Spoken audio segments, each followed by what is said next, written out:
Viral, bocah berusia 13 tahun meninggal dunia usai menjadi korban bullying atau perundungan dari rekan-rekannya di sekolah. Sebelum menghembuskan nafas terakhirnya, korban sempat mendapat perawatan intensif di rumah sakit. Namun malang, ia yang mengalami sakit di bagian perut akibat pemukulan dan meninggal dunia pada Minggu 12 Juni 2022. Kejadian itu dialami seorang siswa yang masih duduk di bangku Madrasah Sanawiyah di Kota Mobagu, Provinsi Sulawesi Utara. Peristiwa tersebut pun menjadi viral di media sosial, khususnya Facebook. Beragam video dan foto-foto korban pun beredar di media sosial. Dalam unggahan yang diamati Tribun Medan di akun Novelianti Desita Husain, korban berinisial BT berusia 13 tahun.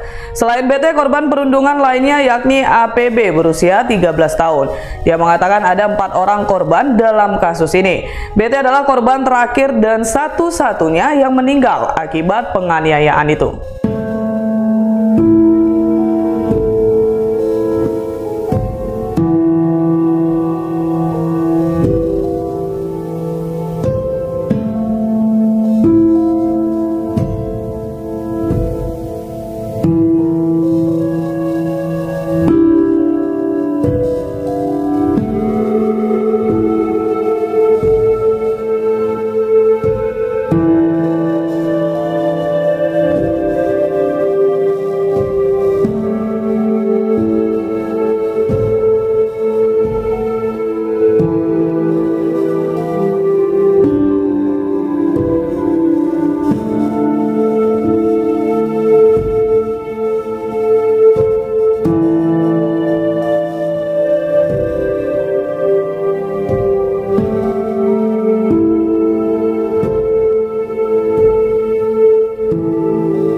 Setiap tindakan manusia, baik pada diri mereka yang sudah dewasa maupun masih anak-anak, pasti didasari oleh motif tertentu atau dorongan tertentu. Di belakang tindakan kekerasan atau bullying yang dilakukan pasti ada alasannya, pasti ada penyebabnya. Memahami apa yang menjadi latar belakang perilaku bully akan memberikan pertimbangan ekstra bagi Anda mengenai tindakan apa yang perlu dilakukan untuk mencegah pengalaman tidak mengenakan itu yang menimpa anak. Sebenarnya apa saja sih motif yang seringkali melatar belakangi tindakan bully? Tentu ini harus diperhatikan oleh semua pihak, tidak hanya keluarga atau orang tua, tetapi juga guru atau BP di sekolah. Nah, jika mengetahui motif kenapa anak melakukan perilaku bullying, ya tentu harus dilakukan pendampingan psikologis. Harus dilakukan penguatan mental, mana tindakan yang baik dan tidak baik. Tentu ini tergantung dari motif yang muncul dari tindakan bully tersebut. Motif pertama adalah cari perhatian. Bagi anak-anak yang haus perhatian, tidak ada malapetaka yang lebih mengerikan daripada diabaikan oleh orang-orang di sekelilingnya, terutama oleh keluarga dan lingkungan terdekat, terutama teman-teman di sekolahnya. Nah, mengolok-olok apapun mengganggu anak lain akan membuat perhatian seluruh dunia tertuju pada diri si pelaku bully. Dengan mengejek, mengolok-olok, tentu orang lain akan melihatnya, bahkan takut, bahkan marah, bahkan jengkel. Itu yang membuat bahagia karena memang yang dicari adalah perhatian. Dia ingin diperhatikan, meskipun seringkali dalam bentuk perhatian yang negatif.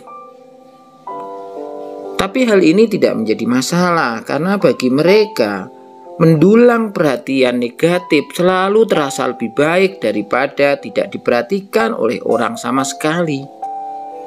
Jadi, ketika melakukan kebaikan, perilaku yang baik bisa jadi anak tidak pernah diberikan penghargaan, dipedulikan, bahkan mungkin ucapan terima kasih luar biasa. Maka akan mencari cara lain untuk merebut perhatian orang walaupun cara itu salah. Misalnya mengganggu temennya, mengecek temennya. Nah, ini akan justru bisa memperoleh perhatian lebih dari orang lain walaupun buruk atau negatif. Motif yang kedua adalah main-main. Menggoda anak lain terkadang juga dilakukan sekedar untuk bermain-main tanpa keinginan untuk menyakiti. Meski dari luar tindakan tersebut terlihat kejam, anak-anak sekolah dasar seringkali saling memanggil temannya dengan nama julukan seperti si gendut, si kripo, untuk sekedar lucu-lucuan. Tetapi hati-hati, meski awalnya tidak bermaksud jahat, saling menggoda dan memanggil dengan nama julukan, ini bisa berpotensi kebablasan menjadi perselisihan jangka panjang, bahkan bisa jadi berujung pada perkelahian yang meninggalkan luka atau menimbulkan luka akibat kekerasan yang dilakukan. Mana ada anak atau orang yang mau dihina, disebut dengan bukan namanya, atau melebel, pasti nggak nyaman. Sebagai bentuk perlawanan dari tidak nyaman itu, ya menyerang. Nah, semakin diserang, semakin olok-olokan atau ungkapan-ungkapan yang buruk tentang korban bully ini semakin menjadi-jadi. Nah, tentu walaupun motifnya main-main, tetap saja ini beresiko. Tentu guru ataupun orang tua harus mengarahkan permainan model apa yang kira-kira membuat nyaman dirinya dan nyaman orang lain, alias tidak merugikan. Motif ketiga adalah ikut-ikutan. Di setiap lingkungan pasti ada satu atau sekelompok anak yang dianggap keren oleh teman-teman sebayanya. Jika si anak keren tadi kedapatan sedang mengganggu orang lain, maka anak-anak lainnya bisa merasa harus ikut melakukannya pula, supaya bisa dianggap sama-sama keren. Efek ikut-ikutan ini juga berlaku apalagi pelaku bully adalah salah satu seorang teman atau saudara yang usianya lebih tua. Ikut-ikutan sang kakak membuli anak lain akan dianggap sebagai tindakan yang bisa mengangkat derajatnya hingga setara dengan si anak yang besar. Nah, tidak selalu orang yang membuli secara berkelompok itu adalah atas inisiatif dari anak tersebut. Bisa jadi hanya ikut-ikutan anak yang lebih besar karena ingin dianggap keren, karena ingin diakui keberadaannya oleh kelompoknya. Karena kalau tidak ikut, maka justru akan dibenci, akan dibully, akan diasingkan. Nah, tentu tidak ingin anak itu akan diperlakukan seperti itu, sehingga terpaksa harus mengikuti kegiatan dari kelompoknya walaupun negatif. Nah, ini harus diketahui orang tua. Bagaimana mengenali bahwa anak-anak ini aktivitas di sekolahnya apa saja. Jangan sampai selain mengikuti mata pelajaran juga melakukan hal-hal yang negatif walaupun itu bukan inisiatif dia, tetapi inisiatif dari teman-temannya, alias hanya ikut-ikutan. Motif keempat, belum paham makna perbedaan.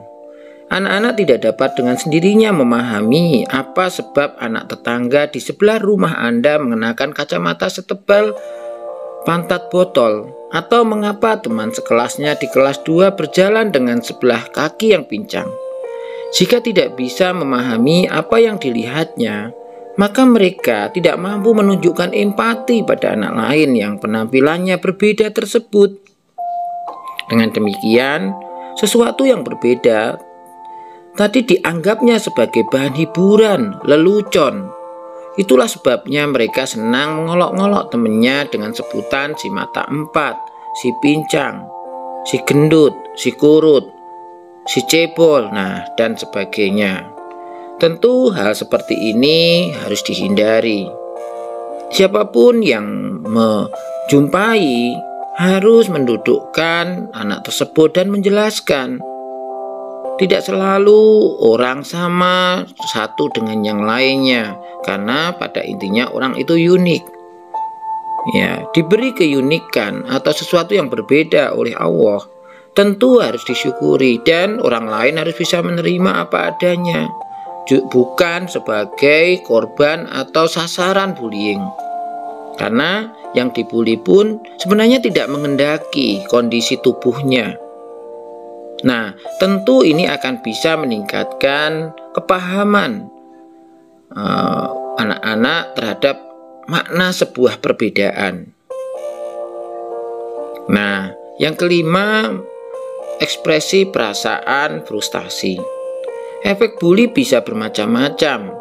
Bully bisa membuat seorang anak menjadi kurang percaya diri, namun bisa pula mengubah seorang anak menjadi pelaku bully di tempat yang lainnya. Itu sebabnya anak-anak yang memiliki kecenderungan menghina orang lain biasanya justru sering mendapatkan pengalaman direndahkan oleh orang-orang lain di sekitarnya atau di sekelilingnya, bahkan dari saudaranya, kakaknya, atau orang tuanya sendiri.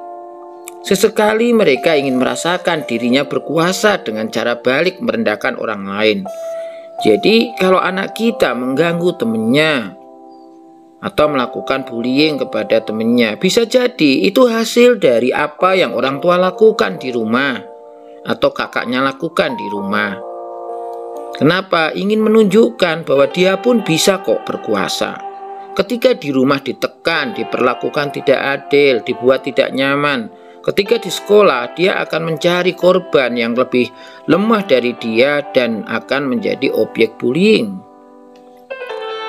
Tidak heran bila banyak pelaku bullying adalah anak-anak yang diserang stres dan menjadi korban kekerasan baik secara fisik maupun emosional di dalam lingkungan keluarga ataupun pergaulannya. Mereka yang hobi mengejek secara tidak sadar sebenarnya sedang mengekspresikan perasaan frustasi, amarah, serta ketidakbahagiaan yang dirasakan olehnya sendiri. Tentu dengan melihat motif-motif tersebut, bahaya sekali jika kita membiarkan anak membuli tanpa ingin tahu sebenarnya motifnya apa. Yang ada adalah dihujat, dihukum, disetrap di depan kelas, tapi tidak ingin tahu kenapa dia berperilaku seperti itu. Jika kita sudah tahu motifnya, tentu akan bisa menangani dengan baik, melakukan pendampingan sosial dengan baik. Apalagi jika ada anak yang memang motifnya karena stres, karena frustasi,